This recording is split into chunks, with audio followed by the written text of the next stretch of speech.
Turkey now says it has captured a key Syrian border town, and video has emerged reportedly showing disturbing images of Kurdish prisoners being publicly executed.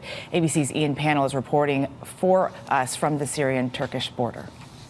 Yeah, good morning, Eva. I want everyone to just look at the scene behind me, because these are just some of the 11,000 young men and women killed by ISIS. They were our allies. They fought and died protecting their homeland, but also our homeland. And now some of the worst fears of what would happen after US troops pulled out and Turkish forces started bombing are coming to pass. Breaking news for you this morning. We've just learned that 250 ISIS brides, 700 people in total, have escaped from a nearby refugee camp, prompting fears that ISIS is making a comeback. This morning, Turkey's brutal assault on US-backed Kurdish troops and civilians enters a new and bloody phase. Now in its fifth day as Turkey and the militias it backs continue their relentless push into Syria.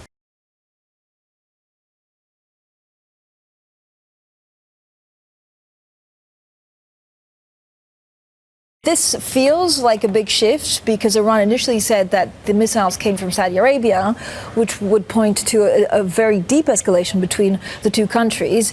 But if it's not Saudi Arabia behind the attacks, who is it?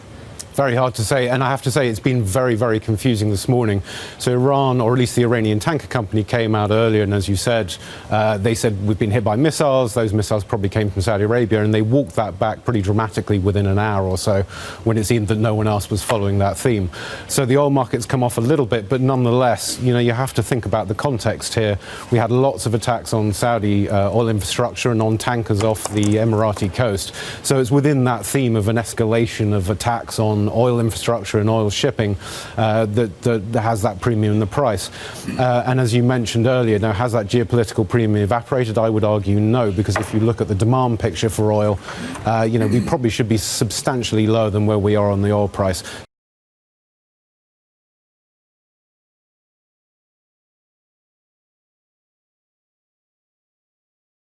Just released body cam footage shows the moments leading up to a deadly shooting.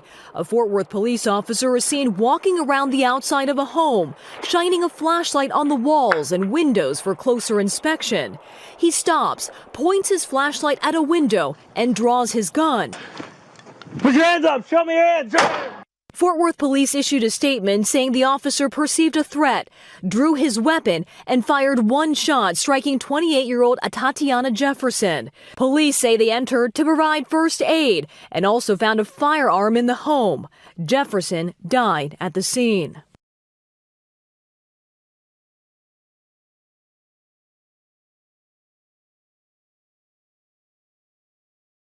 Typhoon Hagibis has ripped through large areas of Japan, leaving several dead and many more injured. Rescue efforts are now underway as record rains have triggered major flooding and landslides.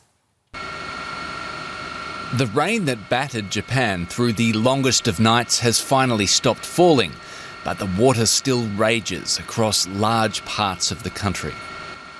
For emergency workers charged with the task of rescuing thousands displaced by the sheer volume and violence of the water flow, daylight gave them a better chance to save lives. But also take in the massive scale of the task that lies ahead. The rescue operations continue countrywide.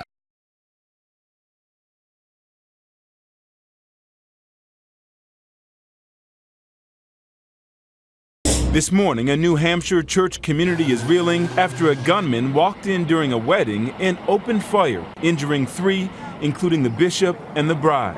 The 911 call was made from inside the church at where a wedding service was taking place. The gunman shooting 75-year-old Bishop Stanley Coate in the upper chest and the bride, 60-year-old Claire McMullen, in the arm. After the shooting began, parishioners immediately acted. Wedding guests are being applauded for their heroism after they tackled the shooter and subdued him until officers arrived. Overnight, the family of the deacon, credited with initiating the tackle, speaking out, telling our affiliate WMUR he took a leap of faith, jumping from a balcony to stop the gunman. Everybody started to run when they heard the shots. He said, I need to get out of here, but then he stopped and said, no, I can't leave. And he went back and tackled the guy.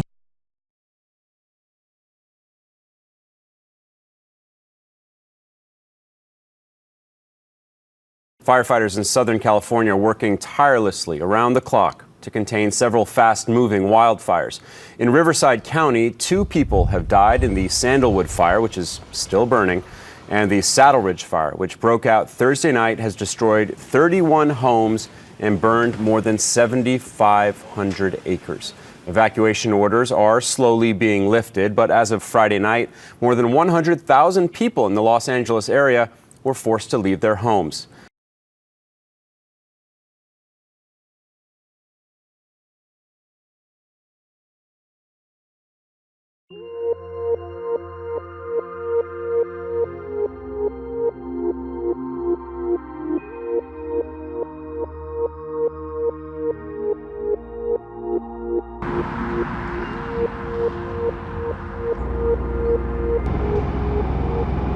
This is excellent news. And as we've said all along, we have believed that she didn't have immunity.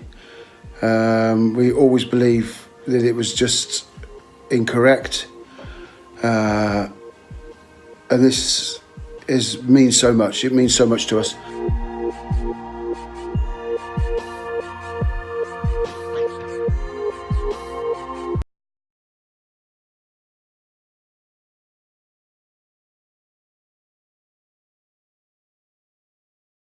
Over the weekend, South Korea confirmed that the highly contagious African swine fever was found in the dead bodies of 2 more wild boars near the DMZ. It doesn't affect humans, of course, but it is fatal to pigs.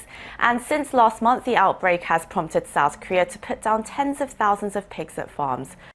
Quarantine authorities have found African swine fever in the bodies of 2 more wild boars found Saturday near the border with North Korea. According to the Environment Ministry, they were found in Cheollon County, Gangwon-do Province. So far, the virus has been found in 5 wild boars. The government said it's unlikely that the boars themselves came from North Korea, but it's possible that the virus came from the north indirectly, adding to concerns over its spread in the wild. The Environment Ministry has been carrying out regular checkups on wild boars since African swine fever broke out in China late last year.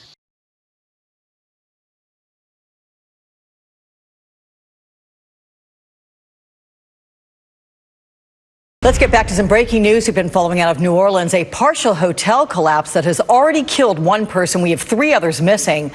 You can really see the damage. We're on the 6th floor of the condos at 1201 Canal, and you can see the building. This is the Hard Rock Hotel construction site, and you can really see how much it collapsed right here from the top floors all the way down to about the 6th floor. You can see it looks like it completely fell, at least a wing of the construction site, and you can see all of that concrete that's just piled up on top of what would be the parking garage, I take it, probably the first 5 floors. So you can see all of these concrete slabs right there, just sitting on what I guess is the base of the building, probably from the 6th floor up.